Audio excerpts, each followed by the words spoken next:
প্রিয় দর্শক, নতুন আরও একটি ভিডিওতে আপনাদের স্বাগত জানাচ্ছি। দর্শক, আজ আমি আপনাদের দেখাবো মহিমাগঞ্জ রেলওয়ে স্টেশন। দর্শক, মহিমাগঞ্জ রেলওয়ে স্টেশনটি গোবিন্দগঞ্জ থানা মোড় থেকে 12 কিলোমিটার পূর্বে অবস্থিত। গোবিন্দগঞ্জ থানা মোড় থেকে অটো, সিএনজি কিংবা মোটরসাইকেল যোগে প্রচার শহর বাজারের মধ্য দিয়ে অতি অল্প সময়েই পৌঁছে যাওয়া যায়। 12 কিলোমিটার দীর্ঘ এই পথটির মনোরম প্রাকৃতিক সৌন্দর্য আপনাকে মুগ্ধ করবে। পথটির দুপাশ সবুজ সমারোহে আচ্ছাদিত।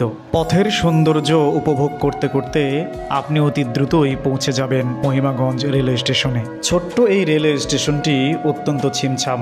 এখানে নেই যাত্রীদের তেমন কোনো কোলাহল। ঢাকা থেকে রংপুরগামী প্রায় সব কটি ট্রেনই এখানে যাত্রা বিরতি দিয়ে থাকে। স্টেশনটির চত্বর হয়ে উঠেছে অত্র এলাকার মানুষের অবকাশ যাপনের গুরুত্বপূর্ণ স্থান।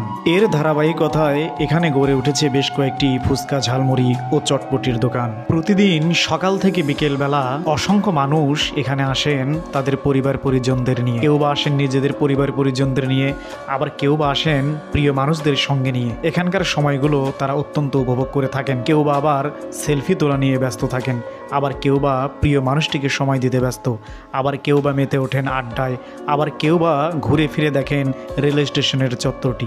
প্রিয় দর্শক, আমার পিছনে দেখতে পাচ্ছেন একটি ট্রেন এসেছে। দর্শক, এটি একটি যাত্রীবাহী ট্রেন।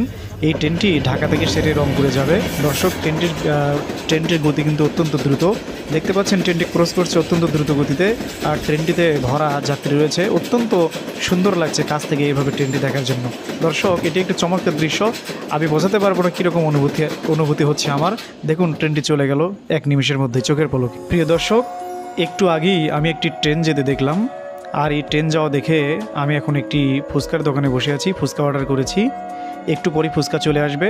আমরা একটু পরেই ফুচকা এনজয় করবো ইনশাল্লাহ। ফুচকার দোকানটি ছিল অত্যন্ত হাইজেনিক, অত্যন্ত পরিপাটি এবং অত্যন্ত গোছালো। হাতের নিমিষেই অত্যন্ত দ্রুত গতিতে এই ফুচকাওয়ালা ভাই আমাদের ফুচকা তৈরি করে দিলেন। সঙ্গে ছিল আমার বন্ধু হাবিব। সে তো মহা খুশি ফুচকা পেয়ে, অল্প সময়েই খেয়ে ফেললো বেশ কয়েকটি ফুচকা। ফুচকা খাওয়া শেষে আমরা চললাম দেওয়ানতলা রেল ব্রিজ দেখতে। এই ব্রিজটি এই রেল স্টেশন থেকে 1 কিলোমিটার উত্তরে অবস্থিত। এখানেও অসংখ্য লোকজন আসে এই ব্রিজটির সৌন্দর্য উপভোগ করার জন্য। এই রেল ব্রিজটি করতোয়া নদীর উপরে অবস্থিত, যে নদীটি স্থানীয়দের কাছে বাঙালি নদী নামে পরিচিত।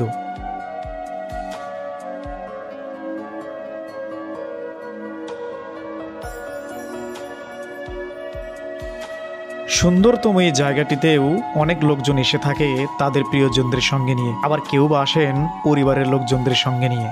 কাউকে দেখা গেল এই রেল ব্রিজটির উপর দিয়ে হেঁটে বেড়ানোর জন্য, যেটি অত্যন্ত ভয়ঙ্কর এবং অত্যন্ত ঝুঁকিপূর্ণ। তাদের দেখা দেখি আমার বন্ধুও ব্রিজটির উপর দিয়ে হাঁটার চেষ্টা করলো। সে অত্যন্ত নির্ভয়ে ব্রিজটির উপর দিয়ে হাঁটছে, মনে হয় বহু বছরের অনুশীলনের ফল। রেল ব্রিজটির সৌন্দর্য উপভোগ করতে করতে ইতিমধ্যে চলে আসলো ট্রেন, যা এই ব্রিজটির সৌন্দর্যকে আরো বাড়িয়ে দিল।